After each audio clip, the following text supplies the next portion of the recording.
तो हर रोज की तरह आज भी हम एक कहानी के साथ प्रस्तुत हैं और आज की जो कहानी है इसका मैं नाम नहीं लूंगा। लेने से ज़्यादा मैं ये कहूँगा कि आप इस कहानी को सुने और खुद बताएं कि इसका क्या नाम होना चाहिए था। इसे लिखा है गुरदेव सिंह रुपाणा ने। असल में ये पंजाबी में लिखा गया था, उसके बाद इसका जो अनुवाद है, जो ट्रांसलेशन किया है, वो किया है डॉक्टर गुरचरण सिंह ने। तो बहुत ही अच्छी कहानी है एक वक्त की, और पार्टीशन के टाइम के हालात की, और वहाँ क्या क्या हुआ था। और ये कहानियाँ सुनने के बाद ऐसा लगता है कि सचमुच ऐसा हुआ था क्या। तो आइए शुरू करते हैं आज की कहानी। बच्चे की रोने की आवाज सुनकर मदन चौंक गया। ओ की झाड़ियों के पीछे एक 6-7 साल महीने का बच्चा औंधे मुंह पड़ा रो रहा था। वो अपना सिर जमीन पर डाल देता था तो कभी ऊपर उठा लेता था। कभी रोने की आवाज धीमी होती तो कभी तेज सुनाई पड़ती थी। मदन ने गाड़ी रोक दी, बच्चे को उठाया, अपनी पगड़ी के पल्ले से उसका मुंह पोंछा। वो लड़की थी। बच्ची उसकी ओर देखने लगी। पास ही एक सफेद बुर्का इस तरह पड़ा था जैसे आंधी से उड़कर आ गया हो। कोई मां छोड़कर भाग गई बेचारी को। कैसी निगोड़ी हवा चल रही है। माताओं ने अपने बच्चे भी नहीं संभाले गए। उसने बच्ची की बाहें अपनी गर्दन से लपेट ली। सामने छोटे गड्ढे में एक आदमी पड़ा हुआ दिखाई दिया। उसने आगे बढ़कर देखा तो वो एक लाश थी। माथे पर चांद और एक तारा काली शाही से खुदा हुआ था। चेहरे पर पीड़ा की लकीरें खींची हुई थी। इनके कारण चांद और तारे का जो आकार था वो बिगड़ गया था। पांव के पास जमीन खुदी हुई थी। शायद प्राण छोड़ते समय वो बहुत तड़पा होगा। हत्यारे बाप को मारकर फेंक गए और मां को उठा ले गए। इस बेचारी को छोड़ दिया यहीं। इससे पहले क्या हुआ था उसने उसका अंदाजा लगाकर कहा। बच्ची का नाक नक्शा उसके पिता से मिलता जुलता था। फिर भी सफेद बुर्के को देखकर उसे ख्याल आ रहा था कि बच्ची की मां भी बहुत खूबसूरत होगी। उसकी सुंदरता ही उसके पति की दुश्मन बन गई होगी। वो खुद तो धीरे धीरे किसी के घर को अपना घर और किसी को अपना स्वामी कहने लगेगी। उसके बच्चे भी हो जाएंगे और शायद इस बच्ची को भूल जाएगी। फिर भी वो मां के साथ बच्ची को भी ले जाते तो क्या नुकसान था। बच्चे भगवान का रूप होते हैं।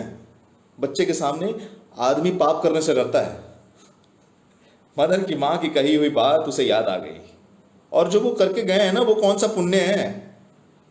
फिर उसे मां की जो बात होती ना, वो झूठ लगती थी। बच्ची फिर रोने लगी। और दुर्गी भी कहा करती है, परमात्मा मुझे एक लड़की जरूर दे दे जिसको मैं अपने दुख सुख कह सकूं। लो परमात्मा, उसके ने उसके लिए ना लड़की भेज दी। ना ये हिंदू है ना मुसलमान। बिल्लू के साथ खेला करेगी। दोनों भाई बहन एक साथ। मदन की बीवी को 3 बच्चे हुए थे। तीनों ऑपरेशन से। 2 मर गए थे, बिल्लू बच गया था। बिल्लू के जन्म के बाद डॉक्टर ने कह दिया कि दुर्गी ना फिर गर्भवती हो गई तो वो बचेगी नहीं। और उसके मन में एक बेटी के साथ एक अधूरी रह गई थी। उसे एक बेटी चाहिए थी। क्या तू दुर्गी को मां बना लेगी? मदन ने बच्ची को पुचकारते हुए पूछा। फिर उसे कुएं की ओर लेकर चल पड़ा। पानी पिलाकर उसने अपनी पोटली में गुड़ का टुकड़ा निकाला और बच्ची के मुंह में डाल दिया। उसे गाड़ी में लिटाकर वो गाड़ी हाँकने लगा। आह आह। लगभग 2 फलांग चला होगा कि उसे 2 और लाशें दिखाई पड़ी। फिर कुछ और लाशें। उसने नजर उठाई तो सड़क लाशों से पटी पड़ी थी। उसकी मां की कही बात याद आ गई। मदन, गाड़ी चलाना तेरे बस का काम नहीं है। भेड़ों की तरह नीचे निगाही ही रखते हैं। नीची नीची नजर से आधी दुनिया दिखाई पड़ती है। अरे, और आज उसे पहली बार अपनी नीचे देखने की आदत पर गुस्सा आया। ये वो पहले ही सामने देख लेता तो वापस चला जाता, पर जाता कहां? कौन उसे अपने घरों में रात गुजारने देता? हंसराज ने तो ये कहकर उसे अपनी दुकान से उठा दिया था कि काफिला निकल गया है, अब डरने की बात नहीं है। लोग डरे हुए थे। घरों के दरवाजे बंद थे। सारे बाजार में उसे एक भी आदमी दिखाई नहीं पड़ता था। आज तो चुंगी में रामलाल भी नहीं था। चुंगी बंद थी। वो होता तो उसके लिए रात बिताने का कोई प्रबंध कर देता।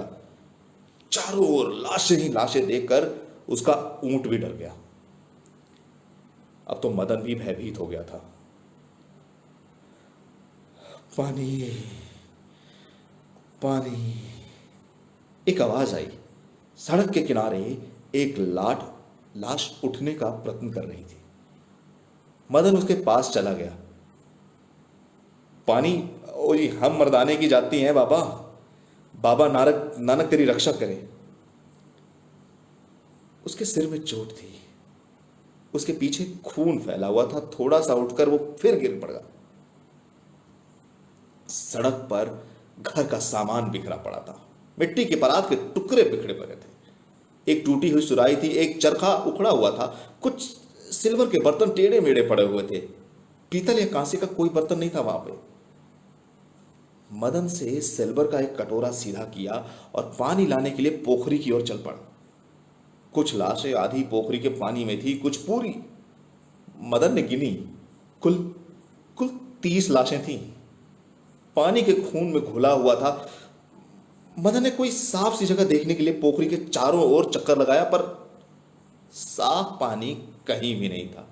उसने झुककर पानी का कटोरा नीचे किया और उसे भर लिया। कटोरे से भरे पानी को देखा, उसमें खून था। पता नहीं उसने क्या सोचा और जल्दी जल्दी कदम उठाने लगा। ले भैया, तेरी उम्र बाकी होगी तो किसी ठिकाने पर पहुंच जाएगा। इस पानी में तेरे जैसा खून मिला हुआ है। मदन ने उसका सिर उसकी पगड़ी से कसकर बांध दिया। आखिरी गांठ देने से पहले उसके हाथों में लुढ़क गया। मदन के जिस्म में एक कपकपी सी चल पड़ी। वो वहां से चल पड़ा। पानी, उसने मुड़कर देखा, सड़क के दूसरे किनारे पर एक और लाश हिल रही थी। मदन ने सड़क पर रखा हुआ पानी का कटोरा उठाया। थोड़ा सा पानी कटोरे में था। वो आदमी सीधा सपाट पड़ा हुआ था। उसने घावों से खून बह बहकर धरती पर जम चुका था। मदन ने उसे बैठाकर घुटने का सहारा दे दिया। जितना पानी उसने पिया, सारा बगल से बाहर निकल गया। उसने घाव बांध देने का इशारा किया। अब तुम मुझे कीकर के पेड़ का सहारा बैठा दो। उसने कहा कि पास वाले कीकर पर जाकर उसे बैठा दे। मिलिट्री वाले कहीं मुझे जीते जी कब्र में न डाल दें। मदन जल्दी जल्दी सारा काम खत्म करके चल पड़ा। दिन खत्म होने को था। वो दिन के उजाले में ही घर पहुंचना चाहता था। अब भी थोड़ा सा भय उसके मन में था।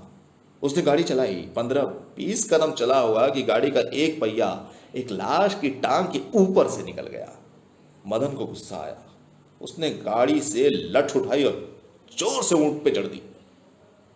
ऊंट चिंघाड़ता हुआ दौड़ने लगा। गाड़ी 3-4 लाशों के ऊपर से निकल गई। मदन ने उतरकर ऊंट की नकेल पकड़ ली और लाशों से बचा बचा कर चलने लगा। बच्ची ने रोना शुरू कर दिया। मदन को अपनी गलती का एहसास हुआ। मुझे बच्ची के लिए पानी ना साथ लेकर ही चलना चाहिए था। गाड़ी रोककर उसने बच्ची को गोद में उठाया तो वो चुप हो गई। पर अभी भी किसी बच्चे की रोने की आवाज आ रही थी। शीशम के एक पेड़ के नीचे 2-3 बच्चे बैठे हुए थे। वो उनके पास गया तो सबने रोना शुरू कर दिया। एक बड़ा बच्चा एक लाश से लिपट गया। डरो नहीं बेटा, डरो नहीं, मैं मारने वाला नहीं हूं। उसने कहा, ये तेरा अब्बा है? उस बड़े बच्चे से पूछा। बच्चे ने सिर हिलाकर कहा, हां। सभी बच्चे चुप हो गए। मदन सोचता रहा कि उनको और क्या कहे। कुछ बच्चे सड़क की दूसरी ओर कीकड़ के पेड़ के नीचे बैठे थे। कुछ रो रहे थे। एक अपनी मरी हुई मां की छाती पर सिर रखकर सिसक रहा था। इधर उधर पड़े कुछ घायल पानी मांग रहे थे। वो उनका क्या करे? किसको संभाले? कहां से लाकर पानी पिलाए? वो अकेला अपने पीछे लाशों का एक काफिला छोड़कर आया था। उसके आगे इससे भी एक बड़ा काफिला पड़ा था, जिसमें से रास्ता बनाकर उसे घर पहुंचना था, और दिन ढलने से पहले। पता नहीं ये काफिला कहां तक बिछा होगा। सुना था जीवित मनुष्यों का काफिला तो 20 मील लंबा था। कुछ देर वो चुपचाप खड़ा रहा। फिर उसने बच्चों को इकट्ठा किया और उस बच्ची को उन बच्चों के पास ही लिटा दिया, और जल्दी से वहां से चल पड़ा कि कहीं फिर उसका दिल बदल ना जाए। वो उसी तरह ऊंट की लगाम पकड़कर लाशों के बीच बचाकर गाड़ी चलाने लगा। फिर भी किसी के पैर, कभी किसी की टांग के ऊपर से गाड़ी का पहिया निकल ही जाता। फिर उसे ऊंट पर गुस्सा नहीं आ रहा था। उस बेचारे का क्या कसूर था? उसे तो ज्यादा जोर लगाना पड़ रहा था। एक के बाद एक दूसरी अड़चन पहिए के आगे आती जाती थी। आधे रास्ते में आकर उसे महसूस हुआ कि वो थक गया है। जिस बांस के साथ ऊंट की लगाम कभी इधर तो कभी उधर वो खींचे जा रहा था, वो थक गई है। अब उसे लगाम का भार नहीं उठता। अब तक उसने 2.5 मील का सफर पूरा किया था।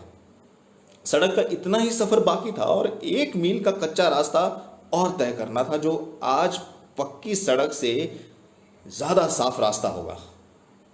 पुल पर पहुंचकर उसने देखा कि नाले का पानी पुल के ऊपर से बह रहा था। नाला लाशों से भरा पड़ा था। उसने गाड़ी वहीं रोक दी। ऊंट ने कुछ आराम कर लिया तो वो गाड़ी पर चढ़ बैठा और ऊंट की लगाम ढीली छोड़ दी। कभी कोई लाश दिखाई पड़ जाती तो लगाम एक तरफ खींच देता, कभी गाड़ी ऊपर से निकल जाती थी तो कभी सड़क से सीधे। धीरे धीरे अंधेरा पड़ने लगा। अब लाशें दिखाई नहीं पड़ती थी। जब गाड़ी का पहिया ऊपर उठकर धड़ाम से नीचे गिरता तो लाश का एहसास उसी समय होता था। ऊंट के पैरों की आवाज ही बताती थी कि सूखी है सड़क या खून से गीली। अब उसका डर बिल्कुल खत्म हो गया था। उसने धीरे धीरे गीत गाना शुरू कर दिया, जिसे वो रात को सफर करते समय गाया करता था।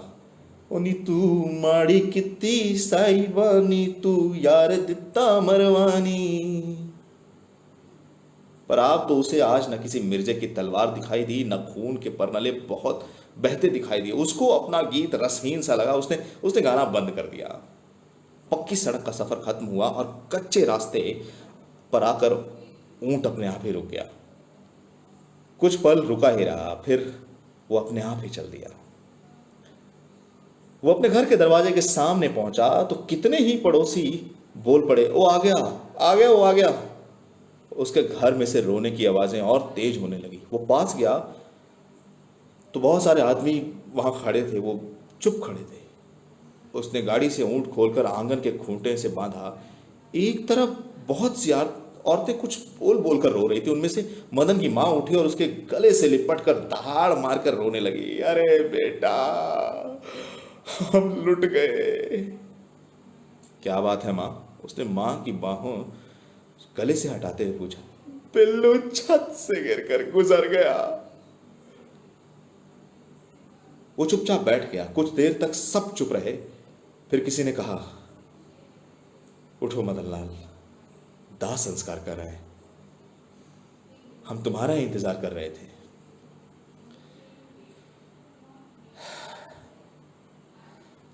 थोड़ी देर ठहरो, ये काम भी कर लेते हैं। थोड़ा सा सुस्ता लो, बहुत थक गया हूं, भूख बहुत लगी है। मां ने उसे कंधों से पकड़ लिया। हत्यारे, तू इसे काम कहता? तुझे भूख लगी? अरे कोई लालटेन लाओ रे। वो दोनों हाथों से छाती पीटने लगी। एक आदमी लालटेन ले आया। अरे गांव वाले हमें लूट गए। मैं छोटी को रो रही थी, बड़े को भी पता नहीं क्या हो गया, किसी की छाया पड़ गई है। देखो देखो कैसे दीदे फाड़ फाड़ के देख रहा है। सब औरतें उठकर चारों तरफ हो गई। किसी बेगाने की छाया लगती है। हाँ, किसी बेगाने की छाया लगती है। कोई ओझे को बुलाकर लाओ। बिल्लू की लाश अकेली पड़ी थी, कपड़े से ढकी हुई।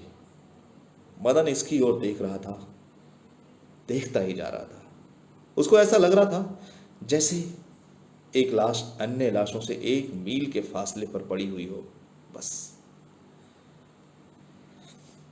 तो इस कहानी का मैंने आज आपको नाम नहीं बताया। मैं चाहता हूं कि आप ये कहानी सुने और आप ही बताएं कि इसका क्या नाम होना चाहिए। आप मुझे नीचे कमेंट करके बताएं कि इसका नाम क्या होना चाहिए। ये कहानियां सुनने और पढ़ने के बाद ऐसा लगता है कि क्या पता ये सब कुछ सच में हुआ हो। तो ये पार्टीशन के टाइम की स्टोरीज हैं और जो जो पार्टीशन को झेल चुके हैं या जो इस पार या उस पार पहुंच गए, उनमें से बहुत सभी कहानियां बता सकते हैं, सुना सकते हैं। लेकिन ये शायद उनकी कहानी थी जो उस तरफ या इस तरफ पहुंच ही नहीं पाए। खैर, आज की कहानी में इतना ही। और मैं चाहता हूँ कि आप लगातार कहानियाँ सुने और मैं और भी कहानियाँ लेके आता रहूँगा। और अगर आपको कहानी अच्छी लगी हो तो सब्सक्राइब ज़रूर करें। और यूट्यूब पे और भी बाकी सारी स्टोरीज हैं मेरी, वो सुने। और नीचे कमेंट करके बताएं कि आपको कहानियाँ कैसी लगी हैं। और शेयर जरूर करें अपने बाकी दोस्तों के साथ जिनको कहानियाँ सुनना पसंद है। तो मैं ये कहानियाँ, इस तरह की कहानियाँ रोज लाता रहूँगा आपके लिए। और आप बने रहिए और जाते जाते एक सब्सक्राइब जरूर करते जाइएगा। Thank you.